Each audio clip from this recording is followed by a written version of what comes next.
नारायण नारायण श्री राम शरणम मम। दूसरा सोपान। रामचरितमानस के अंत में गरुड़ जी द्वारा काकभुशुंडी जी से 7 प्रश्न किए गए। उनमें से 7वें और अंतिम प्रश्न के उत्तर में काकभुशुंडी जी ने मानस रोगों का विश्लेषण किया तथा उनकी चिकित्सा पद्धति बताई। उन्होंने यह विश्लेषण आयुर्वेद की पद्धति से किया। आयुर्वेद की मान्यता यह है कि व्यक्ति के शरीर में रोग चाहे जितने उत्पन्न हों, पर उन सब के मूल में केवल 3 ही वस्तुएं हैं और उन 3 वस्तुओं के मूल में भी प्रेरक वस्तु एक ही है। उसी 1 से 3 और उन 3 से न जाने कितने रोग सहस्रों रूपों में सक्रिय हो जाते हैं। इनमें जो एक क्रम है, मानस रोगों में भी गोस्वामी जी ने उसी क्रम को स्वीकार किया है। उन्होंने कहा कि मन के जितने भी विकार हैं, उनके मूल में मोह की वृत्ति ही विद्यमान है। यही मोह की प्रवृत्ति क्रमशः 3 रूपों में प्रकट होती है और इन्हीं से अगिनत मानसिक विकार उत्पन्न होकर मानस जीवन पर शासन करने लग जाते हैं। गोस्वामी जी ने लिखा है, मोह सकल व्याधिन कर मूला, तिनते पुनि उपजहि बहुसूला। मोह ही समस्त व्याधियों का मूल है और उससे ही अगिनत रोग उत्पन्न होते हैं। यह मोह क्या है? मोह की व्याख्या की गई है, मोहश्चित्त विपर्ययः। चित्त में विपरीतता की स्थिति का उत्पन्न हो जाना, यही मोह की वृत्ति का लक्षण है। यद्यपि मन और शरीर का संदर्भ अलग अलग है, पर मोह की वृत्ति दोनों संदर्भों में समान रूप से प्रेरक है। शरीर के संदर्भ में स्वस्थ रहने का उपाय हम जानते हैं। स्वस्थता के लिए नियम, संयम एवं पथ्य आदि सब हम जानते हैं, पर बड़ी विचित्र विडंबना है कि व्यक्ति पथ्य और कुपथ्य का भेद जानकर भी कुपथ्य को अस्वीकार नहीं कर पाता, कुपथ्य को जानबूझकर ग्रहण कर लेता है। यही मोह की स्थिति है। शरीर के संदर्भ में भी यही सत्य है कि स्वस्थता के नियमों को जानते हुए भी उनकी अवहेलना करके हम शरीर से अस्वस्थ हो जाते हैं।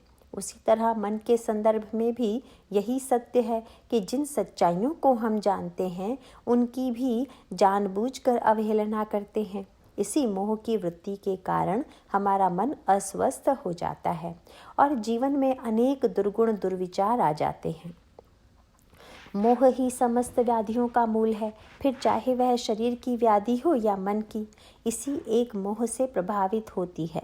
मन और शरीर को विकृत करने में समान रूप से कारण यह मोह जिन 3 वस्तुओं को विकृत कर अनगिनत व्याधियां उत्पन्न करता है, वे शरीर के संदर्भ में वात, पित्त और कफ हैं तथा मन के संदर्भ में काम, क्रोध और लोभ। प्रत्येक व्यक्ति के शरीर में वात, पित्त और कफ विद्यमान है,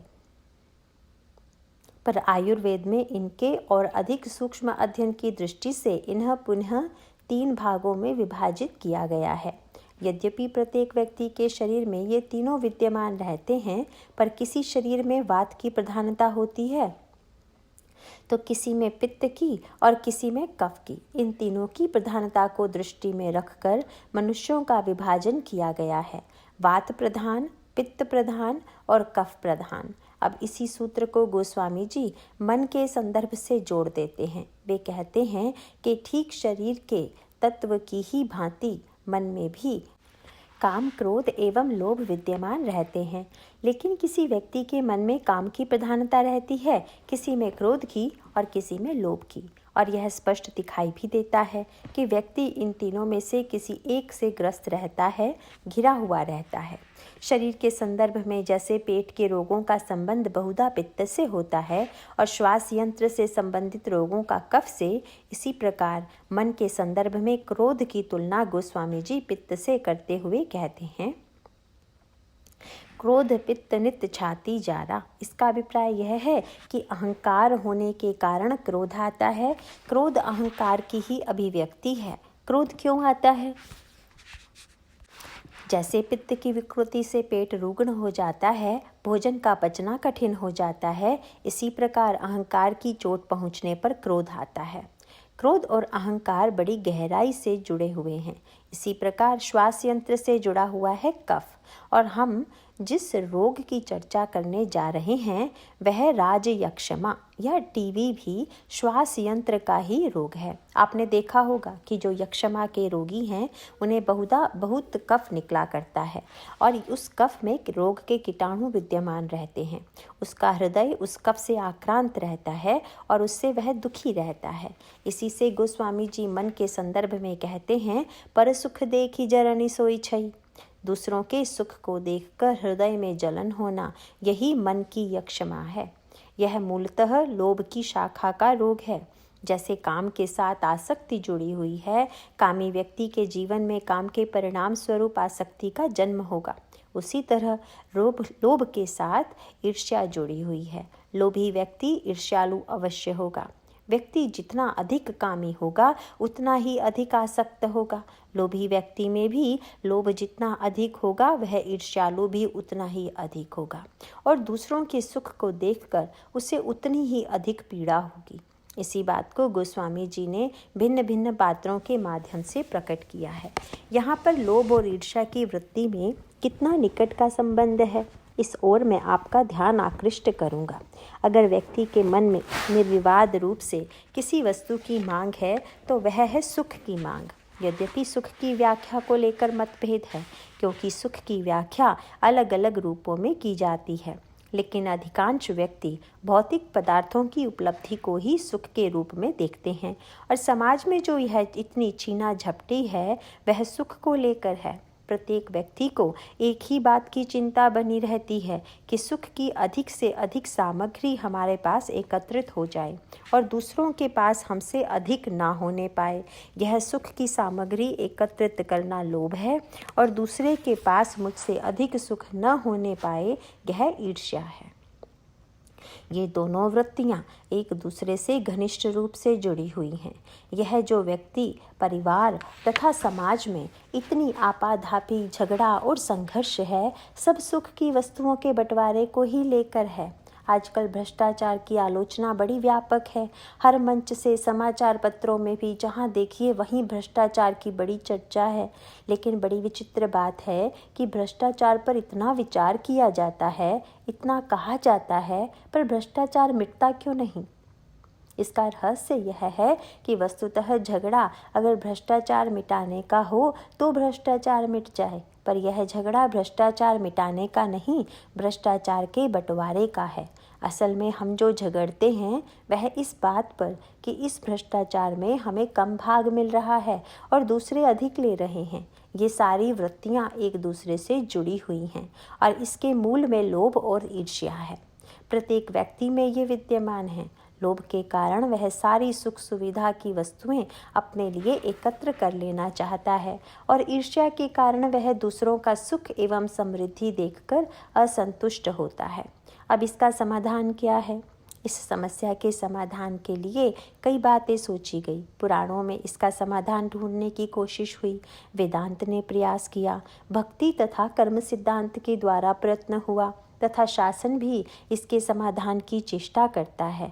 इस लोभ व ईर्ष्या के समाधान के लिए शासन तंत्र के दंड का भय रहे तो उनमें लोभ और संग्रह की वृत्ति न आकर दान की वृत्ति आएगी। कर इत्यादि के रूप में शासन इसे नियंत्रित करने की चेष्टा करता है। इस तरह भय की वृत्ति भी एक उपाय है। धर्म में भी उस भय का प्रयोग किया गया, पर दूसरे रूप में भी, और उसके साथ प्रलोभन भी जोड़ दिया गया। धर्म में एक और तो यह भय दिखाया गया कि अन्याय तथा भ्रष्टाचार के द्वारा तुम जो कुछ भी संचय करोगे वह सब अंत में छोड़कर खाली हाथ जाना होगा। इस प्रकार धर्म में मृत्यु और पुनर्जन्म का भय दिखाया गया और भक्तों ने भगवान का भय दिखाया। अतः भय की वृत्ति के द्वारा भी भ्रष्टाचार से बचा जा सकता है। रामचरितमानस में प्रसंग आता है कि 3 यात्री वन के मार्ग में चले जा रहे हैं।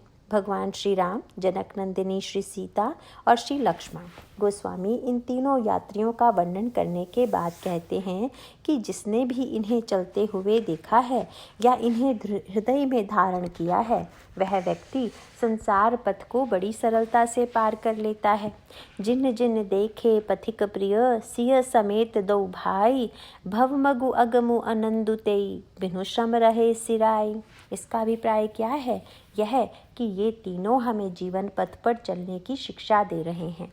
यदि हम इन तीनों यात्रियों से जीवन पथ पर चलना सीख लें तो बड़ी सरलता के साथ अपने लक्ष्य तक पहुंच जाएंगे। इन 3 यात्रियों के क्रम में जो 3 संकेत हैं, उनमें पहला है आगे राम, और दूसरा संकेत है प्रभु पद रेख बीच बिच सीता, धरती चरण मग चलती सभीता। तीसरा संकेत है सिय राम पद अंक बराए, लखन चलहि मगु दाहिन लाए। इन पंक्तियों में एक क्रम का संकेत है। पहला संकेत है आगे राम, और इसका अभिप्राय क्या है? यह है कि जीवन पथ में हम अकेले ना चलें, अपितु ईश्वर को साथ लेकर चलें। अधिकांश व्यक्ति कह सकते हैं कि हम तो जब भी यात्रा प्रारंभ करते हैं ईश्वर का स्मरण कर लेते हैं, हम तो निरंतर ईश्वर को साथ लेकर चलते हैं। गोस्वामी जी तुरंत एक शब्द कहकर सावधान कर देते हैं, आगे राम। ईश्वर को लेकर चलते हैं, पर आगे या पीछे? इसका अभिप्राय यह है कि हम ईश्वर से यही कहते हैं कि हमारा जहाँ स्वार्थ है, जहाँ वासना है, जहाँ हम जा रहे हैं, आप भी हमारे पीछे पीछे आइए। आगे आगे चलकर सही दिशा हम बताएंगे, आप हमारा अनुगमन करें। गोस्वामी जी कहते हैं पीछे नहीं, आगे राम। कोई पूछ सकता है कि ईश्वर तो साथ में है, फिर आगे हैं या पीछे, इससे क्या फर्क पड़ता है? नहीं, इसमें बहुत बड़ा अंतर है। इसीलिए लक्ष्मण और इंद्र के संदर्भ में बड़ी प्रतीकात्मक भाषा का प्रयोग किया गया है। भगवान राम विष्णु के अवतार हैं। लक्ष्मण जी ने उन्हें बड़े भाई के रूप में देखा और उन्हें आगे करके चल रहे हैं।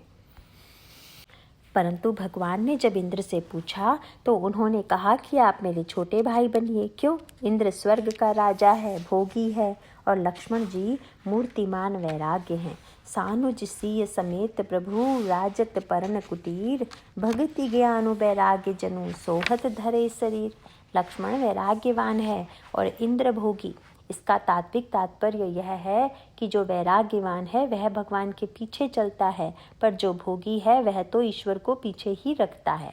उसे यही चिंता रहती है कि भगवान यदि बड़े भाई बन गए तो उनकी बात माननी पड़ेगी, और छोटे भाई बने रहेंगे तो उन्हें हमारे पीछे आना पड़ेगा, हम जो कहेंगे उसे मानना पड़ेगा।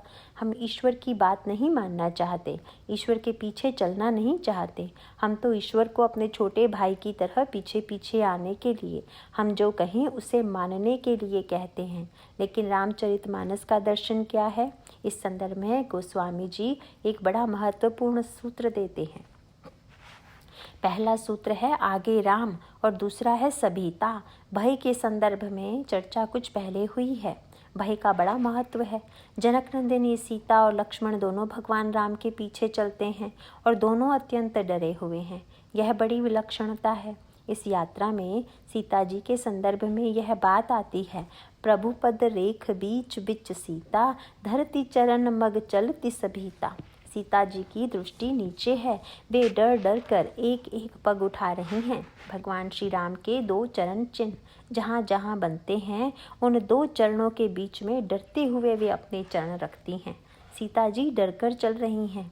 यह तो ठीक है, पर अब एक बड़ी विचित्र बात देखिए, लक्ष्मण जी कैसे चलते हैं। अगर पूछा जाए कि रामायण में सबसे अधिक निर्भीक पात्र कौन है, तो निसंकोच कहा जा सकता है कि लक्ष्मण जी के समान निर्भीक पात्र कोई नहीं है, क्योंकि जो मृत्यु और काल से भी न डरे, जिसके मुख से यह बात बार बार निकले कि जो सहाय कर संकरु आई, तो मारऊं रन राम दोहाई, जिसे महाकाल से भी भय नहीं है, उससे बढ़कर निर्भय कोई हो नहीं सकता।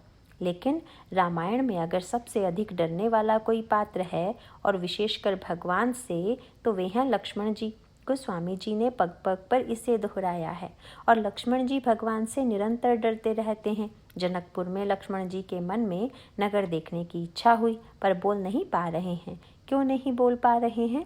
गोस्वामी जी एक ही उत्तर देते हैं, लखन हृदय लालसा विशेषी, जाहि जनकपुर आई देखी, प्रभु भय बहुरी मुनहि सकुचाही, प्रगट न कहई मनहि मुसुकाही। श्री लक्ष्मण को भगवान राम के सामने बोलने में डर लग रहा है। इसके पश्चात गोस्वामी जी ने वर्णन किया है कि भगवान श्री राम रात्रि में शयन कर रहे हैं। लक्ष्मण जी उनके चरणों को गोद में लेकर दबा रहे हैं, लेकिन चरण दबाते समय उनकी स्थिति क्या है? चापत चरण लखनु उर लाए, सभय सप्रेम परम सचुपाए। लक्ष्मण जी डरते हुए भगवान राम के चरणों को दबा रहे हैं, और जब जनक जी की सभा में उनकी वाणी सुनकर क्रोध आ गया, तब कही न सकत रघुबीर डर, लगे बचन जनुबान। लक्ष्मण जी को भगवान राम से डर लग रहा है। जनक नंदिनी श्री सीता जी का श्री राम से डरना तो स्वाभाविक लगता है। वे भक्ति हैं, वे चलती हुई एक एक पद डरती हुई रखती हैं कि कहीं ऐसा ना हो कि श्री राम के चरण चिन्हों पर मेरे पाँव पड़ जाएं और वे मिट जाएं। पर लक्ष्मण जी तो दोहरे डरे हुए हैं। सीता जी तो केवल श्री राम के चरण चिन्हों को बचाकर चल रही हैं, लेकिन लक्ष्मण जी के सामने तो 2 के चरण चिन्ह हैं और उन्हें उन दोनों को बचाने की चिंता लगी है। वे दोनों को बचाते हुए सभीत और सजग भाव से चल रहे हैं। सीता जी महाशक्ति हैं और लक्ष्मण जी शेष हैं, अर्थात काल तत्व। ये दोनों भगवान राम से क्यों डरते हैं? एक बार भगवान श्री राम ने लक्ष्मण जी से पूछ लिया, लक्ष्मण तुम तो शेष हो, अनंत काल हो, तुम मुझसे क्यों डरते हो? लक्ष्मण ने कहा, महाराज मैं चाहता हूँ कि लोग समझ लें कि मैं अनंत शेष होकर भी ईश्वर से डरता हूँ। जब मुझे ही ईश्वर से डर लगता है तो आप सामान्य लोग ईश्वर से निर्भय रहें, यह तो मर्यादा का संरक्षण नहीं है। ईश्वर के पद चिन्हों का संरक्षण अर्थात मर्यादा का संरक्षण। इसका अभिप्राय क्या है? मर्यादा माने क्या?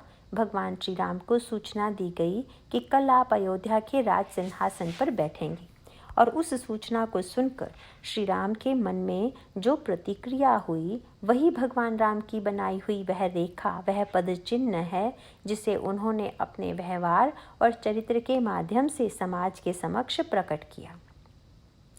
व्यक्ति राज्य और सत्ता पाने के लिए निरंतर व्यग्र रहता है।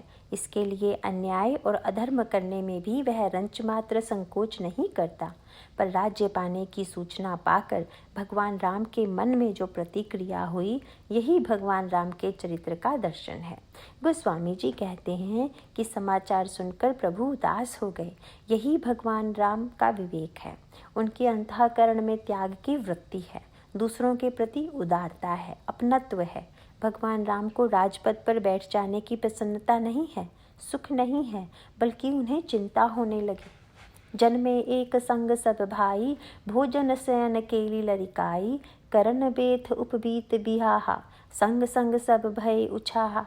यद्यपि राम कुछ बड़े हैं, पर सोचते हैं कि हम चारों भाइयों का जन्म एक साथ हुआ, साथ खेले, उपनयन और विवाह भी एक साथ हुआ, पर उदास क्यों हो गए?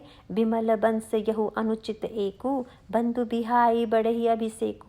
भगवान राम उदास होकर सोचने लगे कि इस पवित्र सूर्यवंश में यही परंपरा बड़ी बुरी है कि छोटे को छोड़कर बड़े को राज्य दिया जाता है।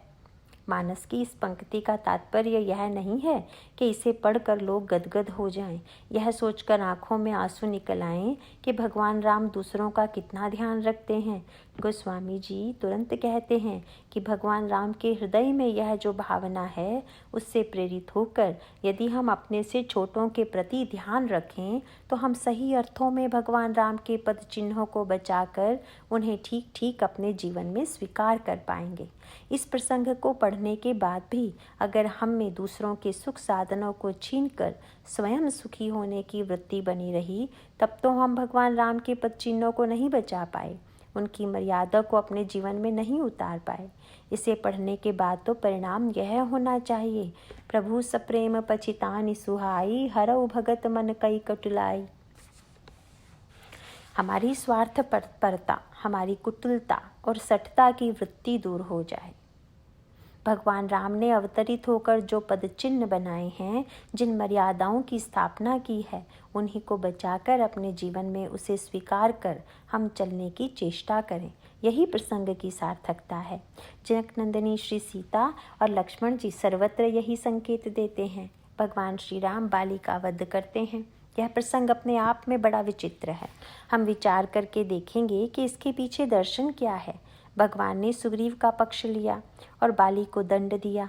यहाँ पर उनके चरित्र का दर्शन बड़े सांकेतिक रूप में व्यक्त किया गया है। प्रश्न उठता है कि भगवान को हम किस रूप में देखें? वेदांत की मान्यता है कि ब्रह्म सम है और भक्तों की मान्यता है कि भगवान पक्षपाती हैं। यद्यपि सम नहीं राग न रोषु, गहहि न पाप पुनुगुण दोषु, तदपि करहि सम विषम विहारा, भगत अभगत हृदय अनुसारा। अब दोनों में सही बात कौन सी है? ईश्वर सम है कि विषम? इसका सांकेतिक उत्तर यह है कि एक साथ दोनों की रक्षा करना ही ईश्वर की विलक्षणता है। एक दृष्टांत के द्वारा हम इसे आपके सामने रखते हैं। मान लीजिए एक वैद्य के पास 10 रोगी आए हुए हैं। अब वैद्य का कर्तव्य क्या है? यही कि वह समस्त रोगियों के प्रति सम हो। यह समत्व अगर किसी चिकित्सक में न हो तो वह योग्य चिकित्सक नहीं है। लेकिन इस समता का अर्थ क्या है? बस यही समझने की बात है। समता का एक अर्थ तो यह हुआ कि जितने रोगी आए हुए हैं उन सबको एक ही दवा दे दें, एक ही पथ्य बता दें और कहें कि हम तो सबके प्रति सम हैं। अगर चिकित्सक ऐसी समता दिखाने लगें तो बेचारे रोगियों की क्या दशा होगी? इसे समझना कठिन नहीं है। तो समता का अभिप्राय है परिणाम में सम होना, व्यवहार में नहीं। व्यवहार में जिसको कड़वी दवा दी उसे देखकर लगेगा कि उसके प्रति द्वेष भाव है, पर दोनों का परिणाम क्या हुआ, यही महत्वपूर्ण है। व्यवहार में एक को मीठी और दूसरे को कड़वी दवा दी गई, पर उसके पीछे वैद्य की भावना यही है कि परिणाम दोनों का सम हो, दोनों स्वस्थ हो जाएं। इसी प्रकार ईश्वर परिणाम में सम है। गोस्वामी जी ने इसी समन्वय सूत्र को लेकर कहा कि ईश्वर परिणाम में सम है, पर व्यवहार में भक्तों का पक्ष लेते हुए दिखाई देता है। बाली और सुग्रीव के संदर्भ में भी यही बात है। अगर भक्ति के संदर्भ में देखें तो लगता है कि भगवान भक्त का अर्थात सुग्रीव का पक्ष लेते हैं और बाली का वध करते हैं। पर अगर परिणाम की दृष्टि से देखें तो गोस्वामी जी कहते हैं कि परिणाम दोनों का समान है। परिणाम देने में भगवान सम है। कैसे? यहाँ पर भगवान की बड़ी विचित्र भूमिका है। 2 भाइयों बाली और सुग्रीव के बीच झगड़ा है। अब इसमें भगवान राम की भूमिका क्या है? वे किष्किंधा का राज्य बाली से छीनकर सुग्रीव को दे देते हैं। यह तो सुग्रीव के प्रति उनका पक्षपात है, पर भगवान राम के चरित्र का दर्शन क्या है? इन दोनों प्रसंगों में रावण और विभीषण तथा बाली और सुग्रीव के प्रसंग में भगवान राम के चरित्र में आप यही सूत्र पाएंगे। रावण बड़ा भाई है तथा विभीषण छोटा, और बाली बड़ा है तथा सुग्रीव छोटा।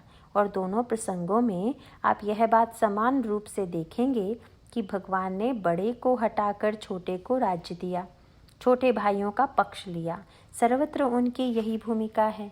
वे स्वयं अपने चरित्र में छोटे भाई को महत्व देते हैं, सम्मान देते हैं, और अन्यत्र भी जहाँ बड़े के द्वारा छोटे की अवहेलना की जा रही हो वहाँ भी वे छोटे और निर्बल का ही पक्ष लेते हुए दिखाई देते हैं, बड़े का नहीं। लेकिन इस पक्षपात में भी उनका समत्व दिखाई देता है। 2 भाइयों में झगड़ा हो गया। वे फैसले के लिए पंच के पास गए। घर के बंटवारे का झगड़ा था।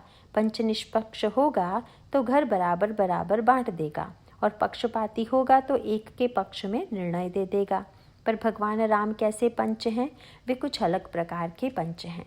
जब 2 भाई झगड़ते हुए इनके पास पहुँचे तो इन्होंने घर को बड़े से छीनकर छोटे भाई को दे दिया। देखकर ऐसा लगा कि यह तो बड़ा अन्याय हुआ, पक्षपात हुआ। छोटे को पूरा घर दे दिया और बड़े को बिल्कुल बेघर कर दिया। बड़ा भाई उदास हो गया और भगवान को उलाहना देने लगा। मैं बैरी सुग्रीव पियारा, अवगुण कवन नाथ मोहि मारा। महाराज आप तो सम हैं, फिर यह पक्षपात कैसे किया? गोस्वामी जी ने बड़ी मीठी बात कही कि आप एक ऐसे पंच की कल्पना कीजिए जो 2 भाइयों के झगड़े में पूरा मकान छोटे भाई को दे दे और बड़े भाई के कान में धीरे से कह दे कि मकान न होने से तुम घबराना मत। क्यों? कह दिया कि मेरे पास बहुत बढ़िया मकान है, वह तुम ले लो। अपना घर छोटे भाई को दे दो और मेरा घर तुम ले लो। इस तरह तुम दोनों भाइयों के पास घर हो जाएगा। बंटवारे में मकान के टुकड़े करने से क्या लाभ? गोस्वामी जी ने लिखा कि भगवान राम ने बाली से छीनकर राज्य सुग्रीव को दे दिया और बाली को राम बाल निज धाम पठाया। भगवान राम ने बाली को अपना धाम दे दिया। दोनों को घर मिल गया। व्यवहार में पक्षपात दिखाई देते हुए भी, एक के गले में माला और दूसरे के छाती पर प्रहार दिखाई देते हुए भी परिणाम दोनों के जीवन में समान है। एक को मीठी दवा और एक को कड़वी दवा, पर परिणाम की दृष्टि से दोनों के प्रति कल्याण की भावना है। सुग्रीव को किष्किंधा का राज्य प्राप्त होता है तो बाली को अपना धाम प्रदान कर वे पक्षपात और समता दोनों का निर्वाह करते हैं। वे अपने चरित्र के माध्यम से इसी मर्यादा का प्रसारण करते हैं और अपने ईश्वरत्व में स्थित दिखाई देते हैं। भगवान राम ने सुग्रीव को राज्य तो दिया, पर उनके चरित्र का दर्शन क्या है? परंपरा यह है कि राजा के पुत्र को ही राज्य मिलता है, लेकिन भगवान राम को यह परंपरा स्वीकार नहीं है। उन्होंने राजा सुग्रीव को बनाया और उत्तराधिकारी का पद अंगद को दिया।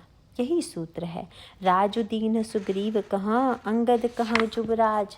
राज्य तो उन्होंने सुग्रीव को दिया, पर युवराज अंगद को बनाया, सुग्रीव के बेटे को नहीं। यही सुंदर सामंजस्य है। राज्य पाकर सुग्रीव जब पूछते हैं कि अब मेरे लिए क्या आदेश है, तब भगवान राम जो कहते हैं वह बड़ा महत्वपूर्ण सूत्र है, और वह केवल सुग्रीव के ही संदर्भ में नहीं बल्कि हमारे, आपके एवं सब के लिए बड़े महत्व का है। वह सूत्र क्या है? हमारे जीवन में एक प्रश्न आता है कि हम अपना कामकाज करें कि रामकाज करें, संसार का व्यवहार देखें या भक्ति करें। तो भगवान राम एक सूत्र देते हैं जिसमें कामकाज और रामकाज का सुंदर सामंजस्य है। उन्होंने कहा कि जाओ राज्य चलाओ। यह राज्य चलाना तो कामकाज है, लेकिन रामकाज कैसे चलाओगे? तब भगवान ने आदेश दिया कि तो राज्य तुम अकेले अपनी इच्छा से मत चलाना। तो कैसे चलाना? अंगद सहित करहु तुम राजू। याद रखना, बाली ने यह भूल की थी। उसने भाई और बेटे में भेद किया था। बाली के चरित्र की यह दुर्बलता थी। मान लीजिए बाली के मंत्रियों ने सुग्रीव के स्थान पर अंगद को सिंहासन पर बिठा दिया होता और बाली लौट कर आते, तो क्या वे अंगद से भी वही व्यवहार करते जो उन्होंने सुग्रीव से किया? बिल्कुल नहीं। तब तो उन्हें संतोष हो जाता कि चलो कोई बात नहीं, मेरा बेटा ही तो सिंहासन पर बैठा हुआ है। पर उसने भाई और बेटे में भेद किया। यह भेद वृत्ति ही बाली के चरित्र की दुर्बलता है और उसके परिवार में अशांति और कलह की सृष्टि करती है। और यही हमारे और आपके जीवन में भी दिखाई देता है। आज भी समाज में इसी तरह की भेदवृत्ति दिखाई देती है और उसका परिणाम भी हम देख रहे हैं। भगवान श्री राघवेंद्र कामकाज का सूत्र देते हुए सुग्रीव से कह देते हैं, सुग्रीव इस बात को तुम अच्छी तरह याद रखना कि राज्य तुम अकेले नहीं चलाओगे। बाली ने जो भूल की उसे तुम दोहराना मत। अंगद के साथ मिलकर, उसकी सलाह लेकर दोनों एक मत होकर राज्य चलाना, यही मेरा आदेश है। यह बड़ा महत्वपूर्ण सूत्र है। इस प्रकार से कामकाज तो करना, पर साथ ही उन्होंने यह भी कह दिया कि इस कामकाज में व्यस्त होकर रामकाज को ना भूल जाना। अंगद सहित करहु तुम राजू, संतत हृदय धरे मम काजू।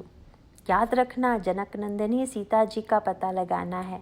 अभिप्राय यह है कि भेद रहित होकर व्यवहार का निर्वाह करते हुए इस सत्य को अच्छी तरह से समझकर निरंतर ध्यान में रखें कि भक्ति और भगवान को पाना ही जीवन का लक्ष्य है। इसके बिना जीवन किसी भी तरह पूर्ण नहीं होगा। भगवान श्री राघवेंद्र ने तो यह श्रेष्ठतम सूत्र सुग्रीव को दिया, पर सुग्रीव ने उसे पूरी तरह से हृदयंगम नहीं किया।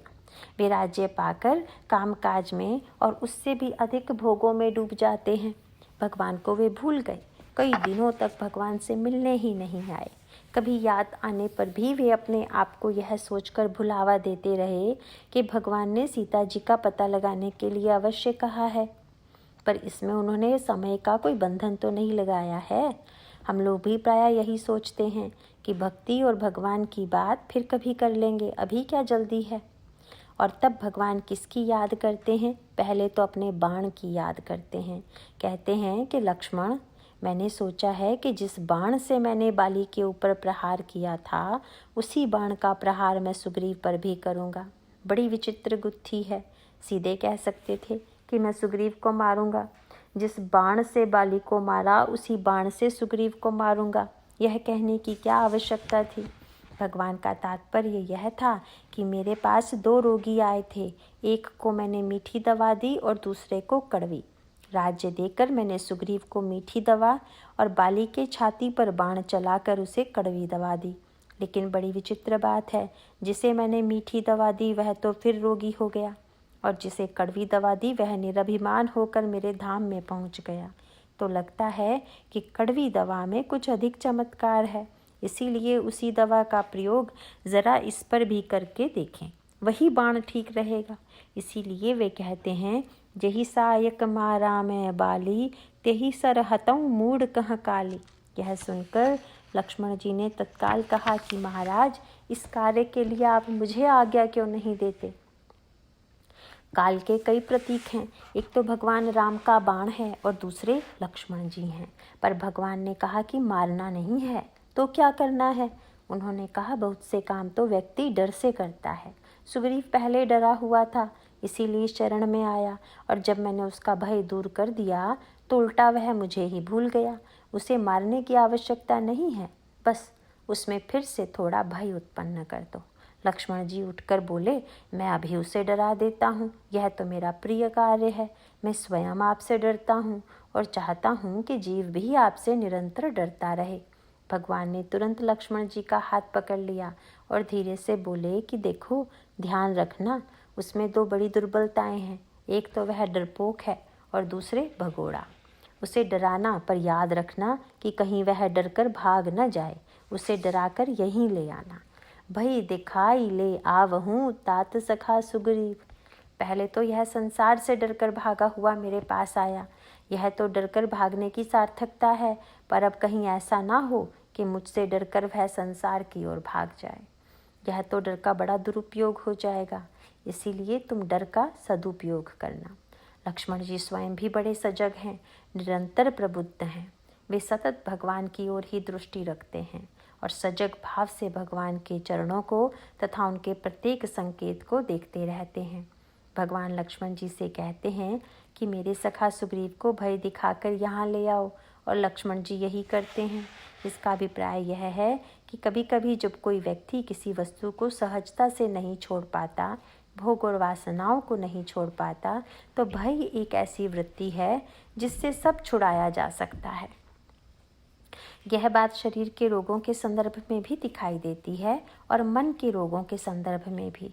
शरीर के रोगों में तो डराने वाले ये डॉक्टर और वैद्य हैं। अगर कह दिया कि नमक खाओगे तो मर जाओगे, अब बेचारा मरीज जो नमक नहीं छोड़ पा रहा था, मृत्यु के डर से उसका नमक खाना छूट गया। इस तरह से भय की भी सार्थकता है। इस संदर्भ में एक बात पर विचार करके देखिए, जैसे मृत्यु या रोग के भय से हम कुपथ्य छोड़ देते हैं, उसी तरह अगर ईश्वर से डरकर हम पाप और असत्कर्म छोड़ दें तो डर की इससे अच्छी सार्थकता और क्या होगी। इस प्रसंग में हुआ भी यही। सुग्रीव डर गए। इस डर का परिणाम यह हुआ कि वे पुनः लौटकर भगवान के चरणों में आ गए और सच्चे अर्थों में उन्होंने जनक नंदिनी सीता जी का पता लगाया। और इतना ही नहीं, अंगद के प्रति भी उन्होंने अत्यंत उदारता का परिचय दिया। भगवान जैसा चाहते थे, आगे चलकर सुग्रीव के चरित्र का वैसा ही विकास हुआ और उनके जीवन में वह सामंजस्य आया। इसका पता कब चला? जब अंगद, हनुमान जी और सारे बंदर जनक नंदिनी सीता जी का पता लगाकर आए। किष्किंधा पहुंचने पर अंगद ने कहा कि हम लोग पहले सुग्रीव जी के पास नहीं जाएंगे तो क्या करेंगे? उन्होंने कहा कि यह जो बाग है इसमें मीठे फल लगे हैं, पहले हम लोग आनंद से इन फलों को ग्रहण करें और अपनी भूख मिटाएं। सभी अंगद के साथ बाग में जाकर फल खाने लगे। यह फल खाने की प्रेरणा अंगद को कहाँ से मिली? वैसे अंगद सुग्रीव से थोड़ा दूर ही रहा करते थे कि पता नहीं अभी भी सुग्रीव के मन में उनके प्रति क्या भाव है।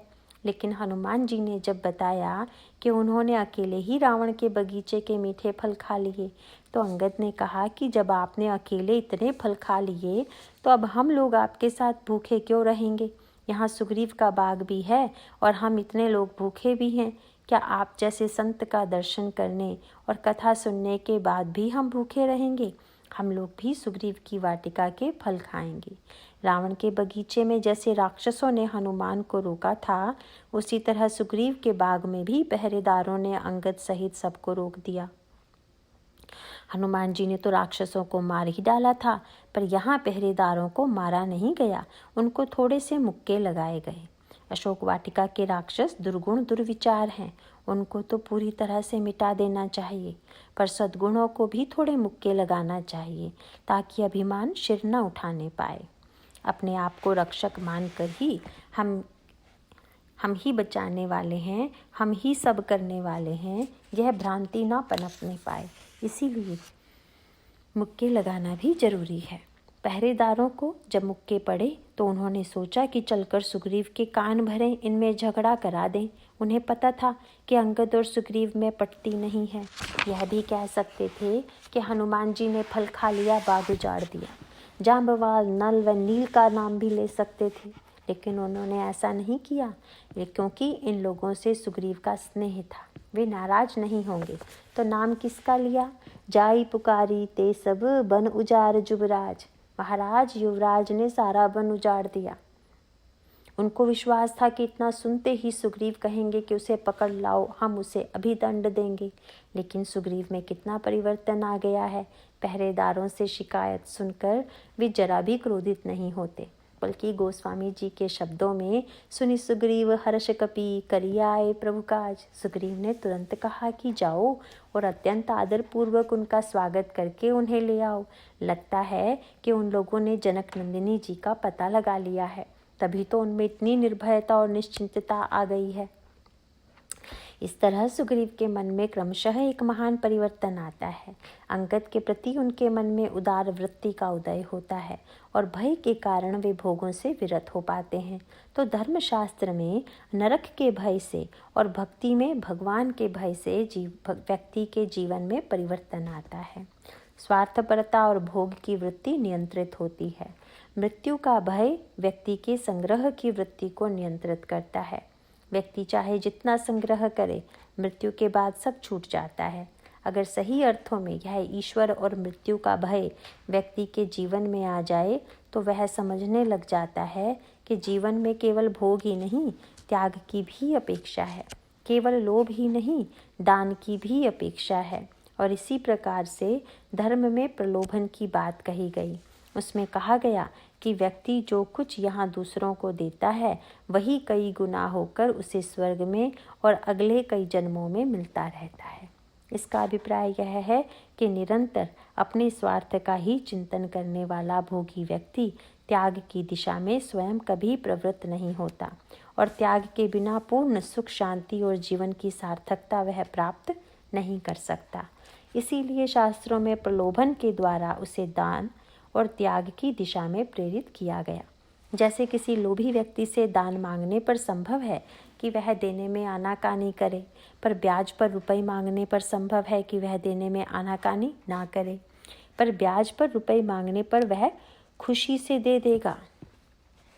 वापस पाने की उसे विशेष चिंता नहीं रहती। एक व्यंग भरी गाथा आपने सुनी होगी। किसी सज्जन ने एक महात्मा को एक शाल ओढ़ा दिया। महात्मा ने कहा कि मुझे नहीं चाहिए, आप इसे वापस ले लीजिए।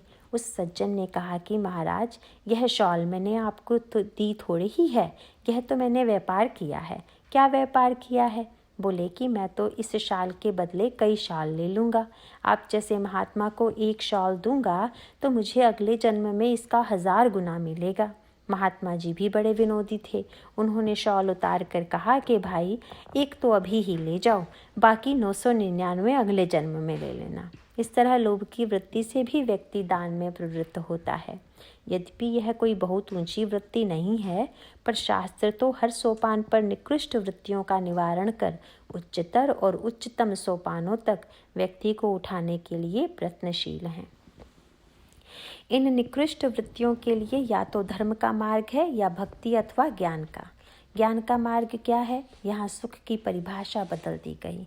कहा गया कि सुख वैभव में नहीं, विषयों में नहीं, वह तो आत्मा में ही उपलब्ध है। आनंद सिंधु मध्य तब बासा, बिन जाने कसी मरत पियासा। वस्तुतः सुख तो अपने भीतर है। बाहर के सुख में तो बंटवारे का झगड़ा है, पर भीतर का जो सुख है, आत्मा का जो सुख है, उसमें बंटवारे का कोई झगड़ा नहीं, कोई छीना झपटी नहीं। हम जब अपने बाहरी जीवन में संग्रह करते हैं तो लोभ के कारण अधिक संग्रह कर लेते हैं। उसे देखकर अन्य लोगों को ईर्ष्या होती है और इससे टकराव उत्पन्न होता है। ऐसी स्थिति में संतों ने सुख को अपने भीतर खोजने की, अंतर के आनंद को ढूंढने की प्रेरणा दी। जल बिच धोबिया मरत पियासा, जल में ढाड़ पियत नहीं मूर्ख, अच्छा जल है खासा। इस तरह संतों ने कहा कि वास्तविक सुख पदार्थ और वैभव में नहीं है, वह तो आत्म सुख में है। इस तरह उन्होंने इस सुख के वितरण का समाधान किया। अब यह ज्ञात हो गया कि बहिरंग पदार्थों में सुख नहीं है, सुख तो अपने भीतर है। तब उस अंतर के सुख को पाकर बाह्य सुख के लोभ को छोड़ें और अपने संग्रह को उन लोगों में वितरित कर दें जिन्हें उसकी आवश्यकता है। इससे संग्रहजन्य लोभ, ईर्ष्या आदि की जो वृत्तियां हैं और जिनके कारण समाज में टकराव की वृत्ति बनती है, उनका समाधान होगा। इस तरह ज्ञानियों ने, भक्तों ने और धर्मशास्त्र ने समाधान देने की चेष्टा की, पर इस समाधान के बावजूद व्यक्ति के मन में ये रोग इतने उलझे हुए हैं कि वह इन समाधानों का भी दुरुपयोग कर बैठता है। जैसे यह जो डर का सिद्धांत है, रोगी मन इसका दुरुपयोग कर सकता है या नहीं कर सकता है? कैसे? यदि वह ईश्वर का डर दूसरों को दिखावे और स्वयं डर से मुक्त रहे, दूसरों को त्याग की शिक्षा दे और अपने जीवन में संग्रह कर ले, और व्यवहार में ऐसा दिखाई भी देता है। व्यक्ति सिद्धांत की बात तो करता है, पर वह स्वयं के जीवन में उसका दुरुपयोग करता है। इसीलिए समस्या के किसी एक पक्ष को लेकर उसका जो समाधान होगा वह एकांगी होगा। समाधान की समग्रता तो तभी होगी जब उसमें सभी पक्षों का समन्वय होगा। अगर कहा जाए कि केवल भीतर का सुख ढूंढो, बाहर देखो ही मत, तो यह अतिरेक होगा। और केवल बाहर के सुख को महत्व दें, भीतर बिल्कुल ना देखें, तो क्या होगा? अगर केवल अंतरंग सुख को महत्व दिया गया तो परिणाम यह होगा कि जीवन यापन के लिए बाह्य आवश्यकता की जो वस्तुएं हैं उनका अभाव हो जाएगा। और यदि केवल बाह्य सुख को महत्व दिया गया तो उसका परिणाम होगा कि समाज की बहिरंग दरिद्रता तो मिट जाएगी, पर इस लोभ और ईर्ष्या की वृत्ति की कोई सीमा नहीं रह जाएगी। भौतिक पदार्थों के साथ तो यह समस्या जुड़ी ही रहती है कि जितनी ही हमारी आवश्यकताएं पूरी होती जाती हैं, लोभ उतना ही बढ़ता जाता है। मन की भूख बढ़ती जाती है। जिनके पास भोग हैं वे और अधिक का लोभ करते हैं, और जिनके पास नहीं है वे ईर्ष्या करते हैं। यह लोभ और ईर्ष्या दोनों एक दूसरे की पूरक वृत्तियां हैं। लोभ से ईर्ष्या उत्पन्न होती है और ईर्ष्यालु व्यक्ति स्वयं लोभी बन जाता है। इन दोनों का बड़ा घनिष्ठ संबंध है। इसीलिए पर सुख देखी जरनी सोई छई, दूसरों का सुख देखकर जलने की वृत्ति मुख्यतः लोभ से जुड़ी हुई है। इस वृत्ति के दृष्टांत के रूप में मानस में इस रोग से ग्रस्त मंथरा की प्रस्तुत किया गया।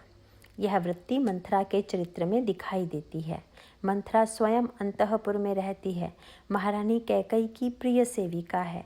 कैकई नरेश की कृपा पात्र है, पर इतना होते हुए भी लोभ की वृत्ति उसके अंतःकरण में दबी पड़ी है और उसका अतिरेक ईर्ष्या भी उसके चरित्र में दिखाई देता है। मंथरा नगर में घूमने निकली। नगर सजाया जा रहा था।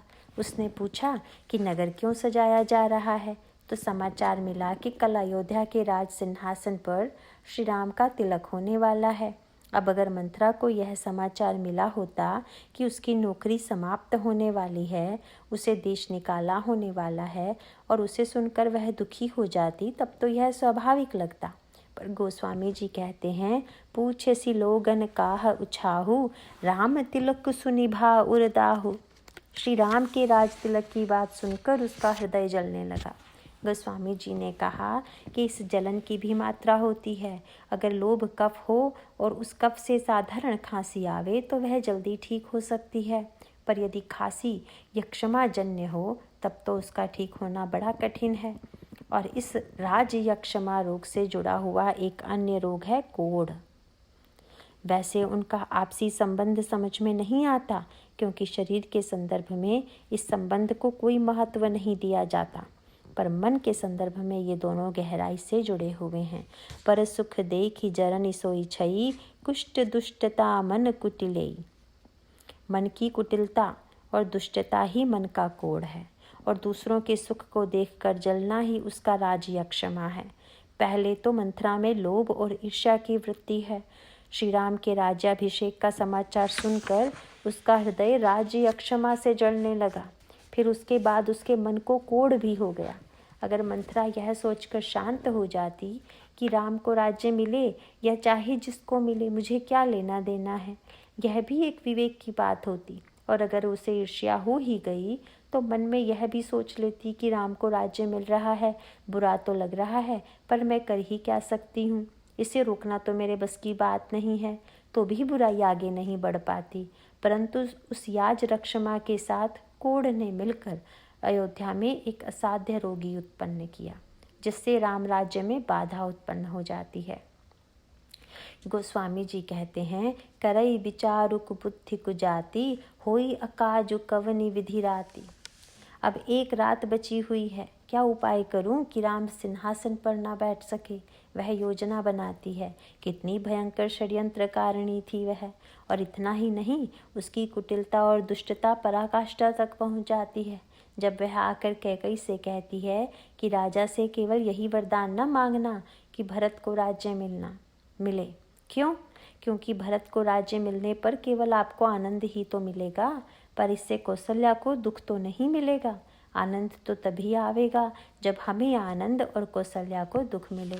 इसलिए दुई वरदान भूप सनधाती, मांगहु आज जुड़ावहु छाती। और साथ ही कह दिया, सुतहि राजु राम ही बनवासु, देहु लेहु सब सबती हुलासु। मंथरा कहना चाहती है कि कौशल्या बड़ी प्रसन्न हो रही है, बड़ा उत्सव मना रही है, बड़ा दान बांट रही है, उन्हें भी जरा सबक सिखाना है। इसीलिए ऐसा वरदान मांगिए जैसे मैं कह रही हूँ। यही है राज्य क्षमा के साथ कोढ़, ईर्ष्यावृत्ति के साथ दुष्टता का योग। और वह इस सीमा तक पहुँच जाती है कि वह केवल अपने लोभ की पूर्ति ही नहीं चाहती, बल्कि दूसरे को लाभ से वंचित करके उसे उत्पीड़ित भी करना चाहती है। ये रोग कैकई में नहीं है, पर रोगी मंथरा के पास वे थोड़ी देर बैठ गईं और वह सारा रोग ज्यों का त्यों कैकई में आ गया। और ये रोग संक्रामक भी है। इस प्रकार लोभ, ईर्ष्या और कुटिलता रूपी मन के ये जो रोग हैं, ये ही राम राज्य में व्यवधान उत्पन्न कर देते हैं। और आज के समाज में भी यह रोग अत्यंत व्यापक रूप में फैला हुआ है। रामचरितमानस में भगवान श्री राम और श्री भरत के चरित्र के माध्यम से उसकी जो चिकित्सा प्रस्तुत की गई है, उसकी चर्चा हम आगे करेंगे। नारायण नारायण।